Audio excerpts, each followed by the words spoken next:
આ દુર્ઘટના કે જે ગોઝારી દુર્ઘટનામાં 21 જિંદગીઓ સમાઈ ગઈ છે, એમાંથી એક પણ વ્યક્તિને હજી જેલ નથી થઈ, પરંતુ આમ આદમી પાર્ટીના ધારાસભ્ય ચૈતર વસાવા એક થપ્પડ કાંડને લઈને, એક કથિત થપ્પડ કાંડને લઈને અત્યારે જેલમાં છે. એમને જામીન નથી મળ્યા, હજુ પણ એમને જેલમાં રહેવું પડશે. છેલ્લા કેટલાય દિવસોથી તેઓ જેલમાં છે. નર્મદાની ડિસ્ટ્રિક્ટ કોર્ટે ચૈતર વસાવાની જામીન અરજી ફગાવી દીધી છે.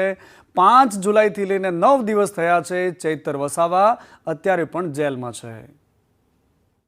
ફરિયાદ દાખલ કર્યા પછી જે વિડીયો બધા અપલોડ થયા તેને કારણે કદાચ નામદાર કોર્ટ રિજેક્ટ કરી હશે, કારણ કે એ વિડીયો કોર્ટમાં રજૂ કરવામાં આવેલા.